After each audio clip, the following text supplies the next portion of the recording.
بسم اللہ الرحمن الرحیم اللہم رب اشرح لی صدری ویسر لی امری واحلل عقدۃ من لسانی یفقہوا قولی واجعل لی وزیرا من اہلی اللہم رب زدنا علما نافعا۔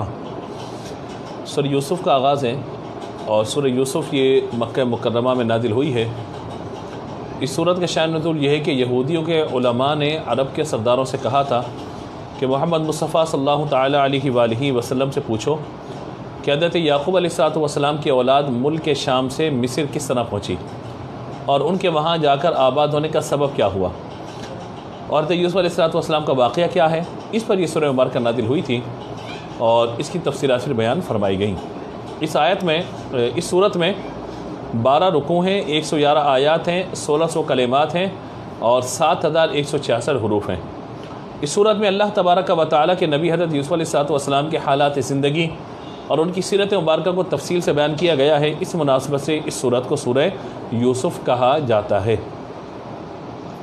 سورہ یوسف کے بارے میں احادیث میں بیان ہوا، حضرت عبداللہ بن عباس رضی اللہ تعالیٰ عنہ فرماتے ہیں کہ ایک دن یہودیوں کے علماء میں سے ایک عالم جو کہ توریت کا قاری تھا، حضور اکرم صلی اللہ تعالیٰ علیہ وآلہ وسلم کی خدمت میں حاضر ہوا۔ اس وقت اللہ کے رسول صلی اللہ تعالیٰ علیہ وآلہ وسلم سورہ یوسف کی تلاوت فرما رہے تھے۔ اس عالم نے سورہ یوسف سن کر عرض کیا کہ اے محمد صلی اللہ علیہ وآلہ وسلم، آپ کو یہ سورت کس نے سکھائی؟ ارشاد فرمایا اللہ تبارک و تعالیٰ نے مجھے یہ سورت سکھائی ہے۔ وہ یہودی عالم حضور اقدس صلی اللہ تعالیٰ علیہ وآلہ وسلم کے ارشاد سن کے بہت حیران ہوا اور یہودیوں کے پاس آ کر ان سے کہنے لگا، کیا تم جانتے ہو خدا کی قسم محمد علیہ السلام قرآن مجید میں ان باتوں کی تلاوت کرتے ہیں جو توریت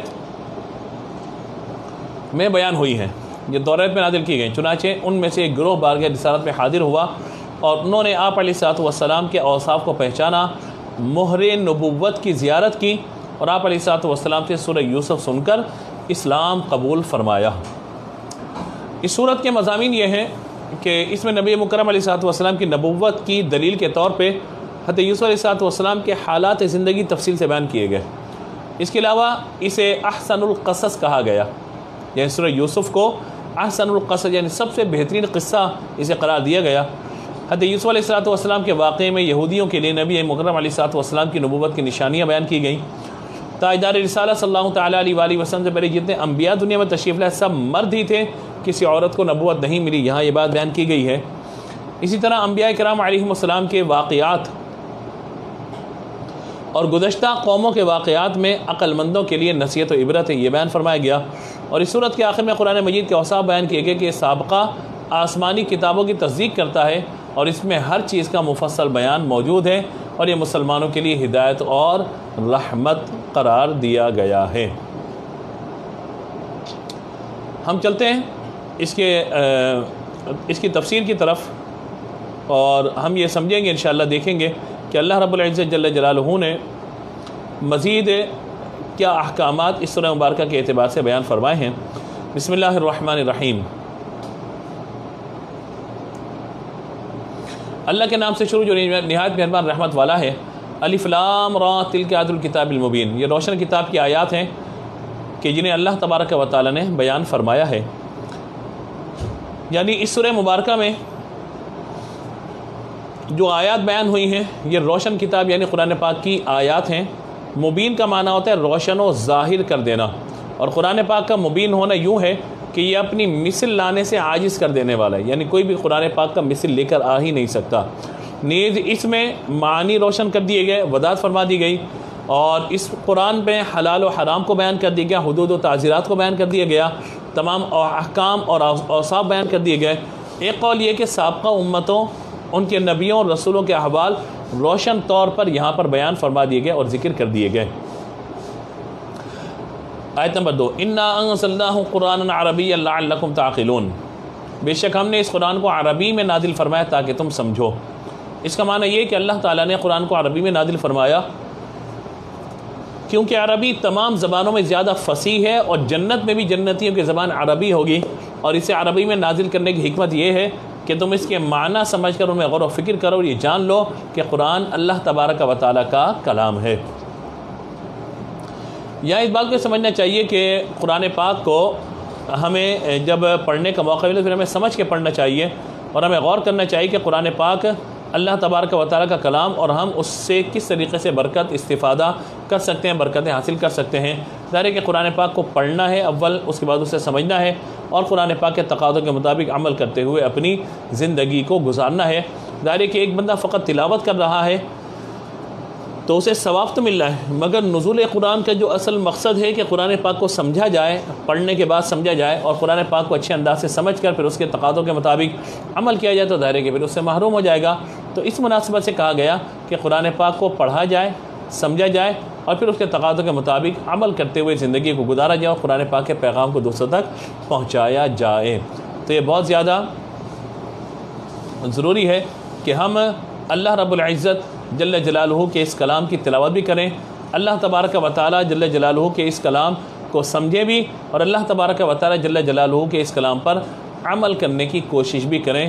یقیناً اس میں ہم سب کے لیے نجات ہے، کامیابی ہے۔ اور یہ قرآن پاک نے اس کو احسن القصص کہا۔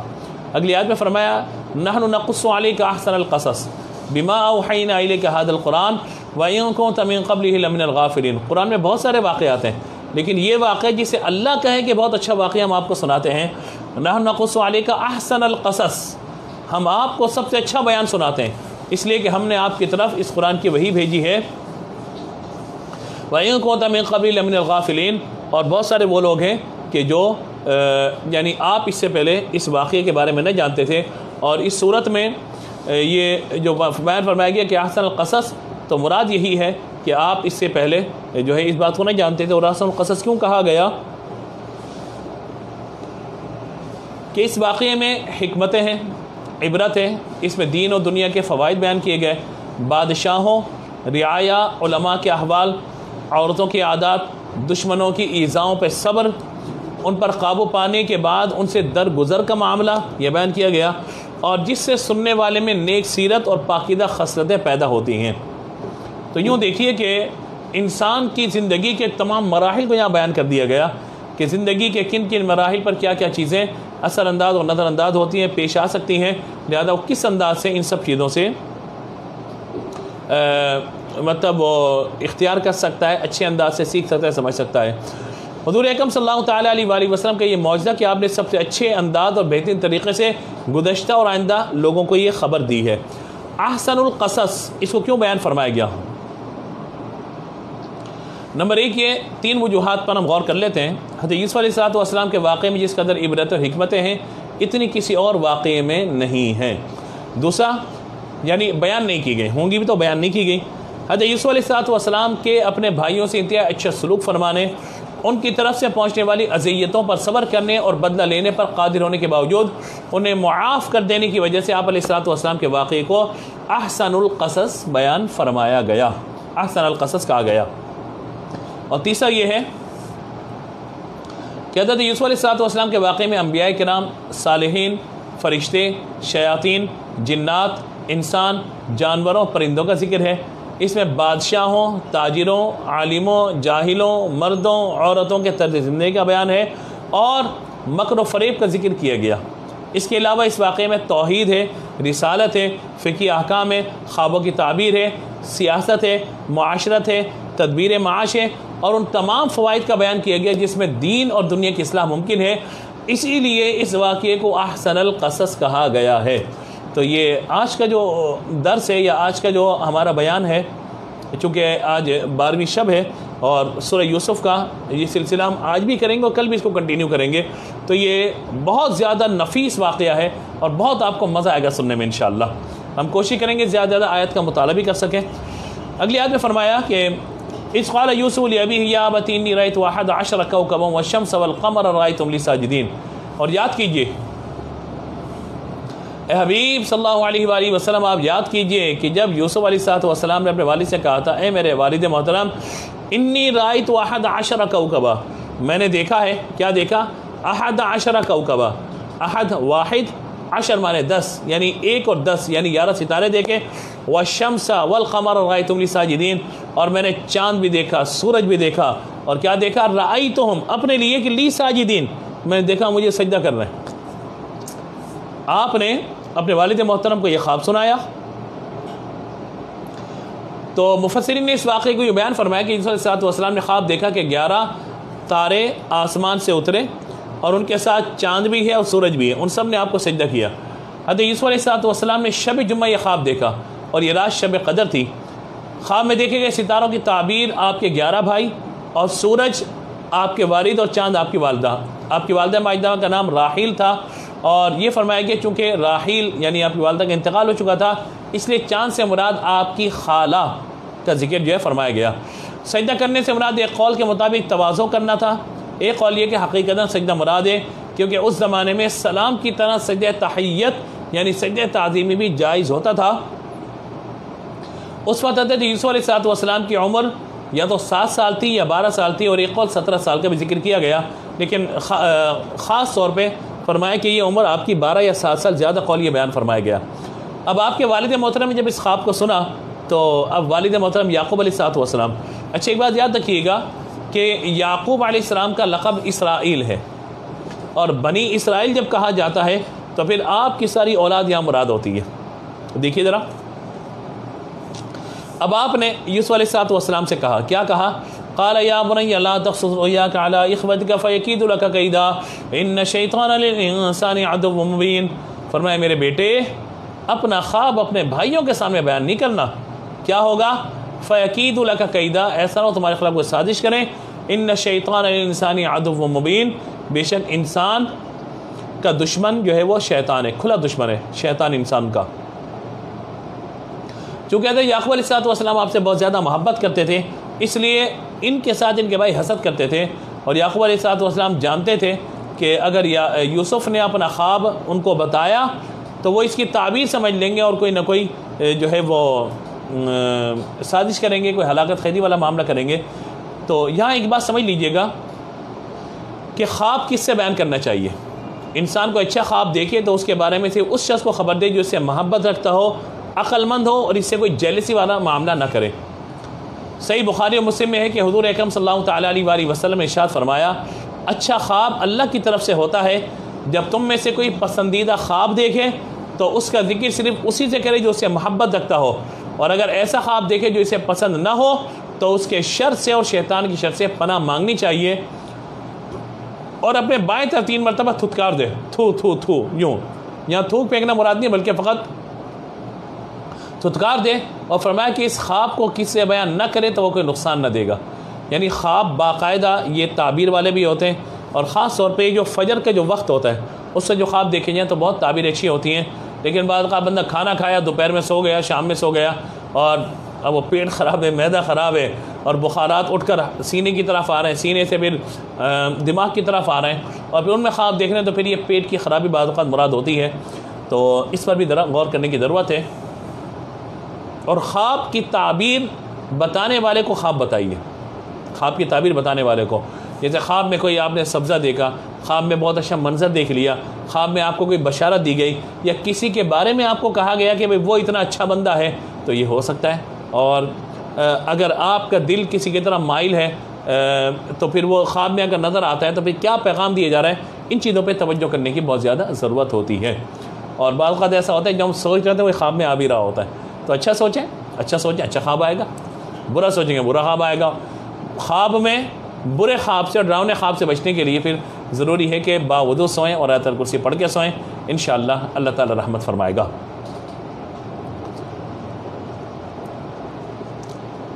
آیت نمبر 6 وَكَذَلِكَ يَجْتَبِيكَ رَبُّكَ وَيُعَلِّمُكَ مِن تَأْوِيلِ الْأَحَادِيثِ وَيُتِمُّ نِعْمَتَهُ عَلَيْكَ وَعَلَى آلِ يَعْقُوبَ كَمَا أَتَمَّهَا عَلَى أَبَوَيْكَ مِن قَبْلُ إِبْرَاهِيمَ وَإِسْحَاقَ إِنَّ رَبَّكَ عَلِيمٌ حَكِيمٌ۔ اب یعقوب علیہ السلام نے مستقبل کی خبر ارشاد فرمائی اللہ کی عطا سے، فرمایا کہ وَكَذَلِكَ يَجْتَبِيكَ رَبُّكَ، اسی طرح تمہارا رب یجتبیک تمہیں منتخب کرے گا، وَيُعَلِّمُكَ اور تمہیں ان باتوں کا انجام نکالنا سکھا دے گا، من تاویل الاحادیث یعنی خواب وغیرہ اس کی تعبیرات کے علم اللہ تعالیٰ آپ کو عطا فرمائے گا۔ وَيُتِمُّ نِعْمَتَهُ عَلَيْكَ وَعَلَى آلِ يَعْقُوبَ كَمَا أَتَمَّهَا عَلَى أَبَوَيْكَ مِن قَبْلُ إِبْرَاهِيمَ وَإِسْحَاقَ، اور تجھ پر اپنی نعمت کو پورا کرے گا اور یعقوب کے گھر والوں پر پورا کرے گا، جس طرح تیرے پہلے دونوں باپ دادا یعنی حضرت ابراہیم حضرت اسحاق علیہ السلام پر اس کو پورا فرمایا۔ ان ربک علیم حکیم، بے شک تیرا رب علم والا اور حکمت والا ہے۔ یعقوب علیہ السلام نے یہاں فرمایا کہ جس طرح اس عظمت و شرافت والے خواب کی وجہ سے اللہ نے تمہارا مقام بلند کیا ہے، اسی طرح اللہ تبارک و تعالیٰ تمہیں نبوت بھی عطا فرمائے گا اور تمہیں بادشاہت بھی عطا فرمائے گا اور اہم کاموں کے لیے منتخب بھی فرمائے گا۔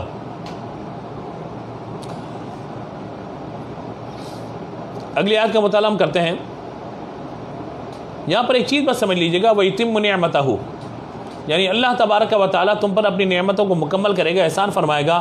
تو یہاں پر دنیا کی سعادتیں بھی اور آخرت کی سعادتیں بھی ہیں۔ دنیا کی سعادتیں کیا کہ اولاد کثیر ہوگی، خدمت گزاروں اور پیروی کرنے والوں کی کثرت ہوگی۔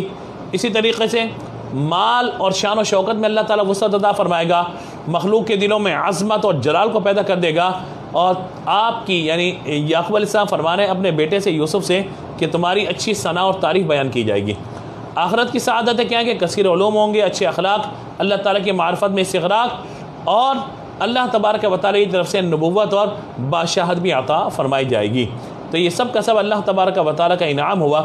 لقد کان فی یوسف اخوۃ آیۃ للسائلین، بے شک یوسف اور اس کے بھائیوں میں پوچھنے والوں کے لیے بڑی عظیم نشانی ہے۔ یعنی جب اس واقعے کو پوچھا جا رہا ہے لقد کان فی یوسف و اخوتہ، اس آیت کے تعلق سے دو باتیں سمجھ لیجئے۔ حضرت یعقوب علیہ السلام کی پہلی بیوی آپ کے ماموں کی بیٹی ہیں اور ان سے آپ کے 6 فرزند ہوئے، روبیل ہیں، شمعون ہیں، لاوی ہیں، یہوذا یا یہودا اور زبولون اور یشجر، جبکہ 4 بیٹے ہوئے، دان، نفتالی، جاد، آشر، اور دوسری 2 بیویوں سے یعنی زلفہ اور بلہا سے ہوئے۔ اور ان کے انتقال کے بعد حضرت یعقوب علیہ السلام نے ان کی بہن یعنی راحیل سے نکاح فرما لیا، ان سے 2 فرزند ہوئے، حضرت یوسف علیہ السلام اور بنیامین۔ یہ حضرت یعقوب علیہ السلام کے 12 صاحبزادے، انہیں اسباط کہا جاتا ہے، 12 صاحبزادوں کو۔ آیت میں سائلین یعنی پوچھنے والوں سے یہودی مرادیں جنہوں نے حضور صلی اللہ تعالیٰ علیہ وآلہ وسلم سے یعقوب علیہ السلام کا حال پوچھا، یوسف علیہ السلام کا حال پوچھا، ان کی اولاد کو خطہ کنعان سے سرزمین مصر کی طرف منتقل ہونے کا سبب پوچھا۔ جب سرکار دو عالم صلی اللہ تعالیٰ علیہ وآلہ وسلم نے حضرت یوسف علیہ السلام کے حالات بیان فرمائے اور یہودیوں نے ان کو توریت کے بالکل مطابق پایا، وہ حیرت زدہ ہو گئے کہ یہ کیا، حضور نے تو کتابیں پڑھی نہیں، ان کے علماء کے ساتھ نہیں بیٹھے، کسی کچھ سیکھا نہیں ہے، یہ سب کیسے بیان فرما رہے ہیں؟ تو فرمایا کہ یہ سب کا سب اللہ تبارک و تعالیٰ کی عطا سے، کیونکہ حضور اللہ کے نبی ہیں، اللہ تعالیٰ نے تمام خبریں آپ کو عطا فرما دی ہیں۔ آیت نمبر 8 کا مطالعہ کرتے ہیں۔ اذ قالوا لیوسف واخوہ احب الی ابینا منا ونحن عصبہ ان ابانا لفی ضلال مبین، اور یاد کیجئے جب آپ کے بھائیوں نے کہا بے شک یوسف اور اس کا سگا بھائی ہمارے باپ کو بہت پیارے ہیں ہم سے زیادہ، حالانکہ ہم تو بہت زیادہ ہیں لیکن ہمارے والد ان کی محبت میں ڈوبے ہوئے ہیں۔ یوسف علیہ السلام کے جو باقی بھائی تھے، یعنی آپ کے ایک بھائی بنیامین جو آپ کے سگے بھائی تھے، باقی 10 ستیلے بھائی تھے،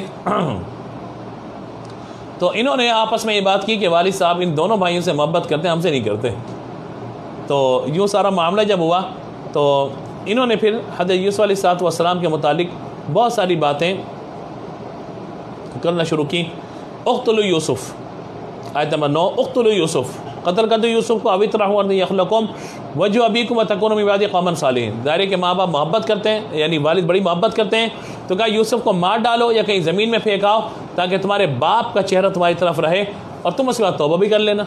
یہ ہوتا ہے ہمارے یہاں بھی کہ گناہ کرتا ہے بندہ، کہتا ہے گناہ کرو بعد میں توبہ کر لینا۔ لا حول ولا قوت الا باللہ العظیم۔ اللہ تعالیٰ ہمیں عافیت و سلامتی عطا فرمائے اور ہمیں چاہیے کہ ہم اللہ تبارک و تعالیٰ کی رضا والے کام کریں۔ تو انہوں نے یہ کہا کہ یوسف کو مار ڈالتے ہیں، کہیں زمین میں پھینک آتے ہیں تاکہ والد ہم سے محبت کرنے لگے۔ اور پھینکنے سے مراد یہ کہ جہاں بھیڑیے درندے ان کو کھا جائیں گے یا انتقال کر جانے کی وجہ سے یعقوب علیہ السلام کے پاس ان کا آنا ممکن نہیں رہے گا، تو دونوں صورتوں میں کسی ایک پر عمل کر لیا جائے، تو ان کو قتل کر لیا جائے یعنی کہیں دور پھینک کر آ جائے جنگل بیابان میں تاکہ والد ہم سے محبت کرنے لگے، اور پھر بعد میں تم توبہ بھی کر لینا، نیک ہو جانا۔ یہاں پہ 2 باتیں سمجھنی ہیں۔ حضرت یوسف علیہ السلام کے بھائیوں کی ساری حرکت صرف اس لیے تھی کہ یعقوب علیہ السلام ہماری طرف مائل ہو جائیں، اس لیے ان کو سچی توبہ بھی نصیب ہو گئی۔ قابیل کی حرکت چونکہ نفس امارہ کے لیے تھی، اس لیے اس کو توبہ نصیب نہیں ہوئی، یعنی حضرت آدم علیہ السلام کے بیٹے قابیل نے حضرت حابیل کو قتل کیا تھا تو لہذا اسے توبہ نہیں ملی کیونکہ اس کی شہوت اور نفس اس کے آڑے آ گیا تھا۔ یہاں ان کا معاملہ یہ نہیں تھا، نفسانی خواہشات کچھ بھی نہیں تھی، یہاں یہ تھا کہ ابا کی محبت ہماری طرف ہو جائے، ہم ابا ہماری طرف مائل ہو جائیں۔ دوسری بات یہ کہ یہ بھی معلوم ہوا کسی جائز بلکہ اعلیٰ ترین مقصد کے حصول کے لیے بھی ناجائز ذریعے اختیار کرنے کی اجازت نہیں ہے. جیسے یوسف علیہ السلام کے بھائیوں کا مقصد والد کی محبت تھا جو کہ منصب نبوت اور فائز بھی تھے، لیکن ان کے لیے ناجائز ذریعے اختیار کیا، اس کی مذمت بیان فرمائی گئی ہے. آیت نمبر 10 کا مطالعہ کرتے ہیں. قال قائل منهم لا تقتلوا يوسف والقوا في غيابة الجب يلتقط بعض السيارة إن كنتم فاعلين. ان میں سے ایک کہنے والے نے کہا، یوسف کے بھائیوں میں سے ایک بھائی نے کہا نہیں لا تقتلوا یوسف، یوسف کو قتل نہ کرو، ہمارا بھائی ہے وہ، کیوں قتل کریں اس کو؟ والقوه في غيابة الجب، ہاں ایسا کرو اس کو کسی کنویں میں ڈال دو. یلتقط بعض السیارہ، بعد میں کوئی مسافر آگے اسے اٹھا کے لے جائے گا. وَإِن كُنتُم فَاعِلِينَ، ان كُنتُم فَاعِلِينَ، اگر تم کچھ کرنا ہی چاہتے ہو تو، یعنی کچھ کرنا چاہتے اسے کنویں میں ڈال دو، والد صاحب کی نظر سے ہٹ جائے گا، قتل بھی نہیں ہوگا، درندے بھی نہیں کھائیں گے، لہذا تمہارا معاملہ مکمل ہو جائے گا. اب یہ والد صاحب کے پاس ہے، پلاننگ کی والد صاحب کے پاس ہے. قالوا يا أبانا ما لك لا تأمنا على يوسف وإنا له لناصحون أرسله معنا غدا يرتع ويلعب وإنا له لحافظون. والد صاحب کے پاس آئے اور آنے کے بعد کہنے لگے اے ہمارے والد آپ کو کیا ہو گیا؟ یوسف کے معاملے میں ہمارا اعتبار ہی نہیں کرتے، حالانکہ ہم اس کے خیر خواہ ہیں. آپ اسے کل ہمارے ساتھ بھیج دیجیے تاکہ وہ پھل کھائے اور ہمارے ساتھ کھیلے، بے شک ہم اس کی حفاظت کرنے والے. اس آیت میں اس سے اگلی آیت کا خلاصہ یہ ہے کہ یوسف علیہ السلام کے بھائیوں نے مشورہ کر لیا کہ حضرت یعقوب اور یوسف میں جدائی ڈال دی جائے. تو انہوں نے اپنے والد محترم سے کہا کہ آپ کو کیا ہو گیا کہ ہمارے ساتھ آپ جو ہے وہ تیر اندازی تفریح کے لیے نہیں بھیجتے، آپ اسے بھیجیے گا، ہم بڑا کھیلیں گے کودیں گے اور سکون سے لے کر آ جائیں گے اور ہم حفاظت کریں گے، یوسف کو بڑا مزہ آئے گا ہمارے ساتھ. اب والد محترم نے کیا کہا؟ آیت نمبر 13 قال انی لیحزننی ان تذهبوا بی واخاف ان یاکلہ الذئب وانتم عنہ غافلون. بے شک تمہارا اسے لے جانا مجھے غمگین کر دے گا. لیحزننی، اور میں اس بات سے واخاف، میں ڈرتا ہوں اس بات سے ان یاکلہ الذئب کہ اسے بھیڑیے کھا لے، وانتم عنہ غافلون، تم اس سے غافل ہو جاؤ، تم کہو کہ ہم غافل ہو گئے، اسے بھیڑیے کھا گیا. یعنی یعقوب علیہ السلام نے ان کی پلاننگ کا پہلے ان کو بتا دیا کہ تم کیا پلاننگ کرنے والے ہو، کیا معاملہ کرنے والے ہو. اور وجہ آپ نے یہ بیان فرمائی کہ اس زمین میں بھیڑی اور درندے بہت زیادہ ہوا کرتے تھے. قالوا لئنکل الذئب ونحن عصبہ انا اذا لخاسرون. انہوں نے کہا کہ اسے بھیڑیا کھا جائے گا ہمارے ہوتے ہوئے، ہم تو ایک جماعت ہیں، پھر تو اذا لخاسرون، کسی کام کے نہیں ہے، پھر ہم تو بیکار ہیں، ویلے بند ہیں، ہمیں تو کوئی کام ہی نہیں ہوگا. پھر یعنی ہم 10 مرد وہاں موجود ہوں، یہ ہمارے ساتھ کھیل رہا ہو تو کیسے ہوگا کہ یہ سارا معاملہ ہو جائے. چنانچہ آپ کے ساتھ بھیج دیے گئے. چنانچہ اللہ کی تقدیر یوں ہی تھی. یعقوب علیہ السلام نے اجازت دی روانگی کے وقت. حضرت ابراہیم علیہ السلام کی قمیص جو جنتی تھی اور ریشم کی تھی، جنتی ریشم کی تھی، اور جس وقت ابراہیم علیہ السلام کو کپڑے اتار کر آگ میں ڈالا گیا تو جبریل امین علیہ السلام نے آپ کو قمیص لا کر کے پہنائی تھی. وہ قمیص مبارک ابراہیم علیہ السلام سے حضرت اسحاق اور پھر ان کے فرزند یعقوب علیہ السلام تک پہنچی تھی. حضرت یعقوب علیہ السلام نے وہ قمیص تعویذ بنا کر یوسف علیہ السلام کے گلے میں ڈال دی. معلوم ہوا کہ تبرکات سے برکت حاصل کرنا یہ کوئی نیا طریقہ نہیں ہے، بلکہ اللہ تبارک و تعالیٰ کے نبیوں کا سلسلہ بھی رہا کہ اس قمیص کو بطور تعویذ بنا کر آپ کے گلے میں ڈال دیا گیا. آیت نمبر 15 فلما ذهبوا به واجمعوا يجعلوا في غيابة الجب واوحينا اليه لتنبئنهم بامرهم هذا وهم لا يشعرون. پھر جب وہ اسے لے گئے تو سب نے اتفاق کر لیا اسے تاریک کنویں میں ڈال دیں، ہم نے اسے وہی بھیجی کہ تم ضرور ان کی حرکت یاد دلاؤ گے، اس وقت وہ جانتے نہ ہوں گے. یعقوب علیہ السلام نے یوسف علیہ السلام کو ان کے بھائیوں کے ساتھ بھیج دیا. تو جب تک یعقوب علیہ السلام انہیں دیکھتے رہے تب تک یوسف کو اپنے ساتھ کندھوں پہ سوار کیے ہوئے عزت و احترام سے لے گئے. لیکن جب دور نکل گئے تو جا کے زمین پہ پٹک دیا اور دلوں میں جو عداوت تھی وہ ظاہر ہوئی، اور یوسف علیہ السلام جس طرف جاتے وہ انہیں مارتے اور تانے دیتے. اور وہ خواب جو کسی طرح انہوں نے سن لیا تھا اس پر برا برا کہتے ہیں خواب میں اپنے خواب والوں کو بلاؤ، اب تو یہ ہمارے ہاتھ سے چھڑائے. جب سختیاں زیادہ پہنچی تو یوسف علیہ السلام نے یہودا جو ان کے بھائی تھے انہیں کہا کہ خدا سے ڈرو اور ان لوگوں کو ان زیادتوں سے روکو. انہوں نے کہا، یہودا نے اپنے بھائیوں سے کہا کہ تم نے مجھ سے عہد کیا کہ اس کو قتل نہیں کرو گے، تم اپنی حرکتوں سے بعد آ جاؤ. سب نے اتفاق کر لیا کہ ان کو کنویں میں ڈال دیں. چنانچہ آپ کو کنویں میں ڈالا گیا. یہ کنواں کنعان سے 3 فرسنگ یعنی تقریباً سمجھیے کہ 9 میل کے فاصلے پر تھا، اردن کی سرزمین کی طرف، اور اس کا منہ اوپر سے تنگ تھا، نیچے سے کشادہ تھا. یوسف علیہ السلام کے ہاتھ پاؤں باندھ کر ان کی قمیض اتار کر کنویں میں چھوڑ دیا. ان کا کرتا تھا وہ اتار لیا، کنویں میں چھوڑ دیا.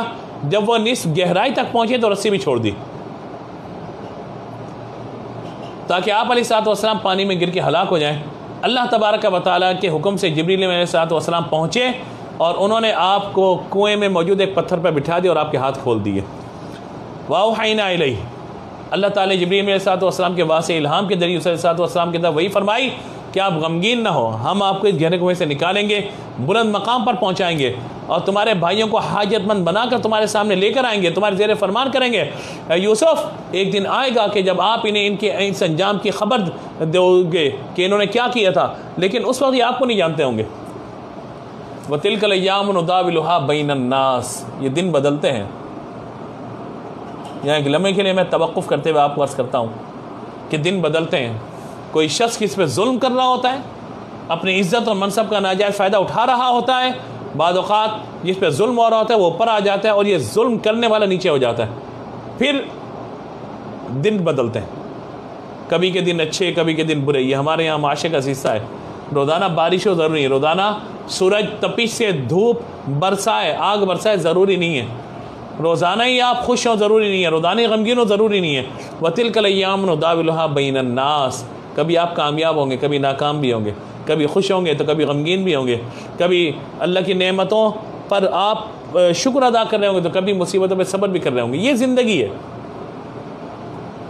اس حقیقت کو مجھے اور آپ کو سمجھنا ہے۔ کہا کہ قصہ مختصر، یوسف علیہ الصلوۃ والسلام کے بھائی کنویں میں ڈال کے واپس ہو گئے۔ حضرت یوسف علیہ الصلوۃ والسلام کا قمیض جو اتار لیا تھا اس کو ایک بکری کے بچے کے خون سے رنگ کر لیا اور روتے ہوئے والد صاحب کے پاس آ گئے۔ اگلی آیت میں فرمایا گیا وَجَاءَ وَأَبَاهُمْ عِشَاءً يَبْكُونَ، رات کے وقت روتے ہوئے اپنے باپ کے پاس آئے دوڑتے ہوئے۔ اللہ اللہ اللہ اللہ، کنویں میں ڈال دیا رات کے والد کے روتے، رات کے اندھیرے میں جھوٹا عذر پیش کرنے میں کوئی پریشانی نہ ہو۔ یعقوب علیہ الصلوۃ والسلام کے پہنچے، رونا چیخنا چلا، ہائے یوسف مر گیا، ہائے اسے بھیڑیا کھا گیا، میرے بیٹوں مجھے بتاؤ۔ یعقوب نے کہا کہ کیا ہوا، تمہاری بکریوں کو کوئی نقصان ہو گیا؟ کہا نہیں نہیں نہیں نہیں نہیں نہیں، ہمیں مصیبت پہنچ گئی، یوسف جو ہے وہ بھیڑیا انہیں کھا گیا۔ اور اگلی آیت میں بیان کیا گیا یا ابانا انا ذهبنا نستبق وتركنا يوسف عند متاعنا فاكل الذئب وما انت بمؤمن لنا ولو كنا صادقين، کہنے لگے ہمارے والد ہم دوڑ کا مقابلہ کر رہے تھے، ذهبنا نستبق وتركنا يوسف عند متاعنا فاكل الذئب، ہم دوڑ رہے تھے، بھاگ دوڑ کر رہے تھے، یوسف کو اپنے سامان کے بعد چھوڑ دیا تھا، فاكل الذئب، اسے بھیڑیا کھا گیا۔ لیکن وما انت بمؤمن لنا ولو كنا صادقين، ہم تو جو بھی کر لیں آپ نے کون سا یقین کرنا ہے ہماری بات کا، ہماری بات کا یقین تھوڑی کریں گے، رو رہے ہیں چیخ رہے ہیں چلا رہے ہیں۔ تو حضرت یعقوب علیہ الصلوۃ والسلام ان کو دیکھ رہے ہیں کہ کیا تم سچ کہہ رہے ہو، ان کو دیکھ رہے ہیں تو ان کی بات آگے وَجَاءَ عَلَىٰ قَمِيصِهِ بِدَمٍ كَذِبٍ قَالَ بَلْ سَوَّلَتْ لَكُمْ أَنفُسُكُمْ فَصَبْرٌ جَمِيلٌ وَاللَّهُ الْمُسْتَعَانُ عَلَىٰ مَا تَصِفُونَ۔ آیت نمبر 18۔ فرمایا حضرت یعقوب علیہ السلام نے کہ اچھا تم نے کرتے پہ جھوٹا خون بھی لگا دیا، تمہارے دلوں نے ایک بات بھی گھڑ لی، تو میں صبر کروں گا، واللہ المستعان علی ما تصفون، اور میں ان تمام باتوں پر میں اللہ تبارک و تعالی سے مدد طلب کرتا ہوں جو تم کہہ رہے ہو۔ وجاءت سیارۃ فارسلوا واردہم فادلوا دلوا قال یا بشری ھذا غلام واسر بداعہ واللہ علیم بما یعملون۔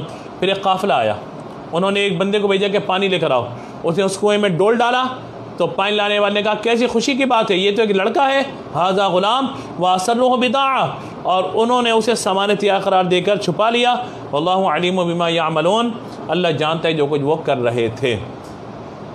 یہ قافلہ تھا جو شہر مدین سے مصر کی طرف جا رہا تھا، وہ راستہ بھٹک کر اس جنگل کی طرف آ گیا۔ اللہ بھی تو دیکھیے نا کہ اللہ تبارک و تعالیٰ بھی تو پھر سارے معاملات فرماتا ہے نا، تو راستہ بھٹک کے وہ اس طرف آ گیا جہاں آبادی سے بہت دور کنواں تھا، اس کنویں کا پانی کھارا تھا، مگر یوسف علیہ الصلوۃ والسلام کے قدموں کی برکت سے اللہ نے اس کنویں کو میٹھا فرما دیا تھا۔ جب اس نے کنویں میں ڈول ڈالا تو آپ نے اللہ کے حکم سے ڈول کو پکڑ لیا، مالک نے ڈول کھینچا، باہر آئے تو آپ کا حسن دیکھا، خوش ہو گیا، اپنے ساتھیوں کو خبر دی کہ بڑا حسین لڑکا ہے، تو ان لوگوں نے سامان تجارت کیا کہ اس کو چھپا لیا کہ کوئی اس میں شرکت کا دعویٰ نہ کرے۔ پہلے کے دور میں غلام ہوتے تھے، بکتے تھے، تو انہوں نے مطلب جو ہے وہ چھپا لیا۔ اگلے دن یوسف علیہ السلام کے بھائی آ گئے بکریاں چراتے ہوئے، وہاں جب پہنچے تو دیکھا یوسف موجود نہیں ہے کنویں میں، تو دیکھا تو ایک قافلہ موجود ہے، تو تو انہوں نے کہا بھائی یہاں پہ غلام ہے، ہمارا غلام تھا. تو یوسف علیہ السلام پہ نظر پڑ گئی ان کی اور کہا کہ یہ بھاگا ہوا غلام ہے، یعنی عیب دار. جس طریقے سے ہم کوئی چیز بیچتے ہیں، کوئی عیب ہو اس میں تو اس کی قیمت کچھ کم ہو جاتی ہے. اور انہوں نے یوسف علیہ السلام کے بارے میں کہا یہ بھاگا ہوا غلام ہے اور اسے لے جاؤ یہاں سے، اور اتنی رقم کے بدلے ہم بیچتے تمہیں کوڑیوں کے دام بیچ دیا. یوسف علیہ السلام چپ رہے، خاموش ہے، بالکل چپ، ایک لفظ نہیں کہا آپ نے، کچھ بھی نہیں فرمایا. اگلی آیت کا مطالعہ کرتے ہیں. وَشَرَوْا بِثَمَنٍ بَخْسٍ دَرَاهِمَ مَعْدُودَةٍ وَكَانُوا فِيهِ مِنَ الزَّاهِدِينَ. اور بھائیوں نے بہت کم قیمت کے بدلے انہیں بیچ دیا اور انہیں فِيهِ مِنَ الزَّاهِدِينَ کوئی رغبت بھی نہیں تھی انہیں اس بارے میں. حضرت یوسف علیہ السلام کے بھائیوں نے بہت کم قیمت بھیج دیا. حضرت قتادہ کہتے ہیں کہ وہ 20 درہم تھے. یوسف علیہ السلام کے بھائی پہلے ہی ان سے کوئی رغبت نہ رکھتے تھے. پھر یوسف علیہ السلام کو یہ مالک بن زعر اس کے ساتھ ہی مصر لے کر آئے. اس زمانے میں مصر کا بادشاہ ریان بن ولید بن نزدان عملیقی تھا. اس نے اپنی عنان سلطنت قطفیر مصری کے ہاتھ میں دے رکھی تھی. تمام خزانے اسی کے پاس تھے. اس کو عزیز مصر کہا جاتا تھا. وہ بادشاہ کا وزیر تھا، وزیر اعظم جس کو کہیے. یوسف علیہ السلام جب بازار میں بیچنے کے لیے لائے گئے تو ہر شخص کے دل میں آپ کی طلب پیدا ہوئی. خریداروں نے قیمت لگانا شروع کی یہاں تک کہ آپ علیہ السلام کے وزن کے برابر سونا، آپ کے وزن کے برابر چاندی، آپ کے وزن کے برابر مشک، آپ کے وزن کے برابر ریشم قیمت مقرر ہوئی. اور آپ کی عمر اس وقت 13 یا 17 سال تھی. عزیز مصر نے اس قیمت پر آپ کو خرید لیا، اپنے گھر لے آیا. دوسرے خریدار اس کے مقابلے میں خاموش ہو گئے کیونکہ دائرے کی قیمت بہت زیادہ تھی. وقال الذی اشترى، اب آپ کی زندگی کا دوسرا پہلو شروع ہوتا ہے. آپ آ گئے مصر میں.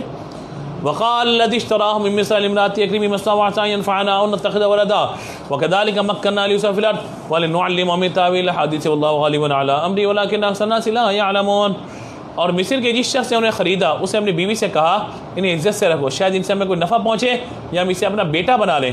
اور اس طرح ہم نے یوسف کو مکنا لیوسف فی الارض، ہم نے یوسف کو زمین میں ٹھکانہ دے دیا رہنے کے لیے. یعنی بھائی سمجھے تھے یہ ختم ہو جائیں گے. اللہ کی تدبیر کیا ہے یہ اللہ تعالیٰ ہی جاننے والا ہے. یوسف کو کہا کہ مکنا لیوسف، ہم نے مصر میں جگہ دے دی رہنے کے لیے، اور ہم نے اسے وَلِنُعَلِّمَهُ مِن تَأْوِيلِ الْأَحَادِيثِ، تاکہ ایک عمر کو جب وہ پہنچے تو ہم انہیں انجام نکالنے والی باتیں سکھائیں. اور اللہ تبارک و تعالیٰ غالب ہے مگر اکثر لوگ نہیں جانتے. یعنی مطلب کیا ہے کہ مصر کے جس شخص نے یوسف علیہ السلام کو خریدا اسے عزیز مصر کہا جاتا تھا. اس نے اپنی بیوی زلیخا سے کہا کہ یوسف کو عزت سے رکھو، ان کی قیام گاہ نفیس ہو، لباس و خوراک اعلیٰ قسم کا ہونا چاہیے، شاید ان سے ہمیں نفع پہنچے اور ہمارے کاموں میں اپنے تدبر اور دانائی سے ہمارے لیے باعث نفع ہو جائیں، یا حکومت اور سلطنت کے کاموں میں یہ ہمارا کوئی نفع کا ساتھ دینے والا بن جائے، کیونکہ ان کے رشد و آثار ان کے چہرے میں ظاہر ہے. اور اگر ہم انہیں اپنا بیٹا بنا لیں، کیونکہ ان کے یہاں کوئی اولاد نہیں تھی، کیونکہ عزیز مصر اس قابل ہی نہ تھا کہ اولاد پیدا کر سکتا، تو اب یہ سارا معاملہ ہوا. حضرت یوسف علیہ السلام کے بارے میں اللہ تعالیٰ نے کَذَلِكَ مَكَّنَّا لِيُوسُفَ فِي الْأَرْضِ، ہم نے ہر طرح کے قتل سے یوسف کو محفوظ کر کے اس کنویں سے سلامتی سے باہر نکالا.